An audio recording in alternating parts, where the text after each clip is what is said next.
Hello my dear friends, how are you? I'm Mario Theriger and today I'm here to briefly touch on a particular point concerning Old Norse society.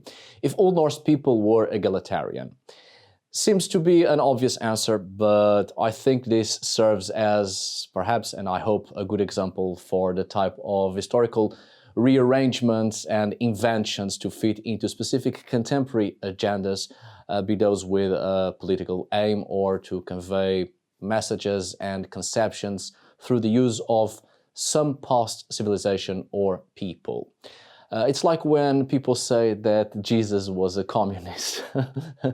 It's obviously wrong from the historiographical perspective concerning the temporal and conceptual contexts, but also it simplifies too much socio-political, philosophical, and economic ideology, which then leads people to label anything as communism or anything as left every time it presents specific characteristics people identify as part of that social political ideology. Which is why all over the world in our modern society, the great majority of people are extremely politically ignorant and are unable to distinguish different political ideologies and often fall into the error of dividing everything into a simple question of left and or right spectrum of politics. That's not how anything works.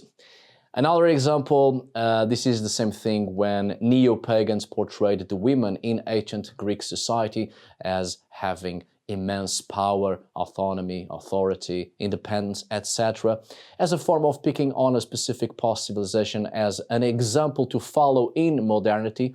The idea that is being expressed is good and right, but the mechanism with which one exemplifies the message that is being expressed is wrong.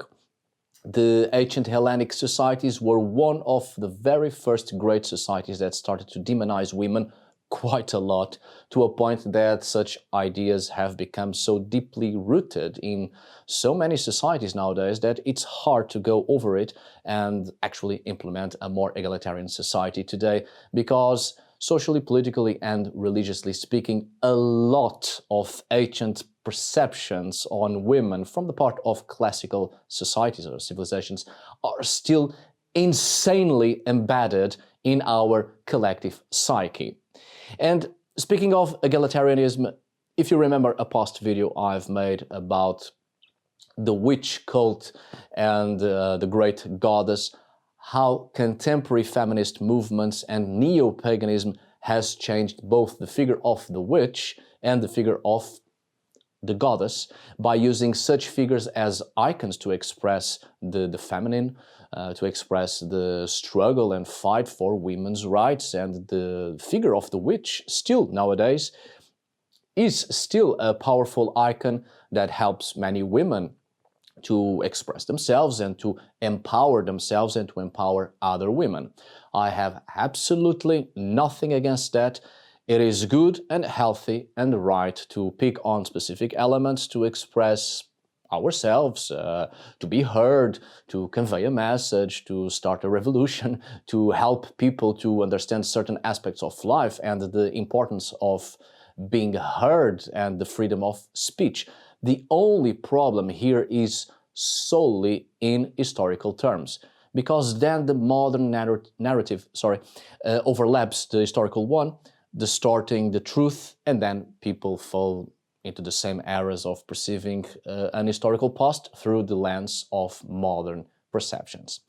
Now, in the case of Old Norse society, for instance, we have these days a whole Viking aesthetics vibe that has nothing to do whatsoever with the actual history of Old Norse society. Clothing, jewelry, hairstyles, beard styles, tattoos, a whole set of things people immediately identify as being Viking, but it's not. And this brings about a whole other set of problems when people use the historically accurate card to sell all sorts of things, much of which, and especially things with symbology that not only was never associated to the culture that is pretending to be represented or portrayed, but also symbology created and used within modern extreme political ideologies of a racial nature. So, in my view, it is very important to separate the historical truth from modern expressions that use some historical elements to convey a modern narrative. So, were Old Norse people egalitarian? Nope. At the end of the 19th century, the Danish historian Johannes Steenstrup, this horsefucker right here, come on, his face says it all. He popularized a representation about the Vikings and the Norse people that would end up becoming yet another historiographic myth, that ancient Nordic societies were egalitarian and their members had immense social freedom. Even free peasants could interfere in the decisions of their communities in a kind of democratic spirit that would reign in the Viking Age. And in fact, some historians even today tend to speak of the Viking Age and Nordic society as a democratic culture and society. I have books that literally deal with the Viking Age from this perspective, and it is a wrong perspective. But we know today that these societies were extremely stratified, right?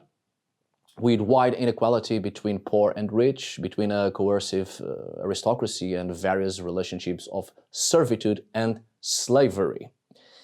But then why did Steenstrup create yet another myth about the Vikings and the Nordic societies of the Iron Age and medieval times?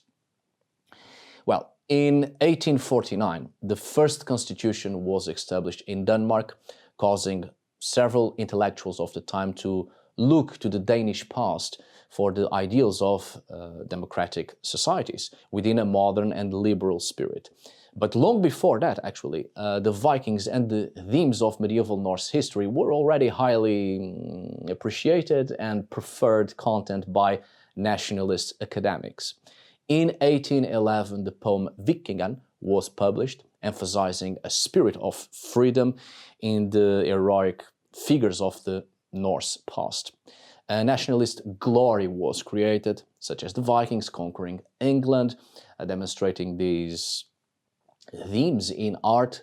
The nationalist glorification of the ancient Norse religious past was also celebrated in art, constructing cults of the gods and a whole pantheon of gods in a nationalist theme of the 1800s. And from the 1850s onwards, some Danish academics had published studies emphasizing that the Vikings were much more peaceful traders than bloodthirsty warriors. But in Steenstrup's case, a document would also be essential to his vision of Viking egalitarianism. In 1865, a new edition of a medieval source, Gesta Normanorum by Dudu de Saint-Quentin, was published. In an excerpt from this work, the Viking Hastings talks to a Frank who asks him, "What is the name of your lord?"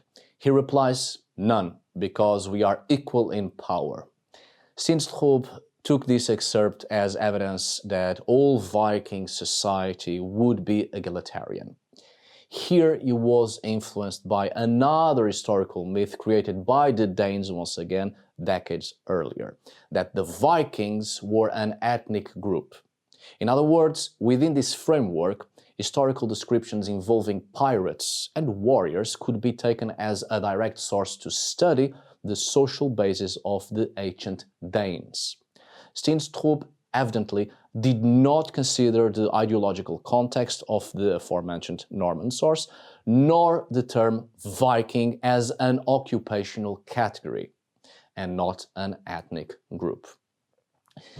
Political views within the academic world, creating historical myths and creating alternative historical posts that do not correspond to the truth, isn't something exclusively of our modern society. It's a deeply rooted system from which it is very, very hard to get away from, and even when you come to the truth of things, the struggle alone of trying to show the truth to the public that is now too used to a type of narrative that has become in time the indisputable truth is reason enough for most academics to not even bother to express it to the public, often because, well, their reputation is at stake, which is perfectly understandable. But people have the right to the truth.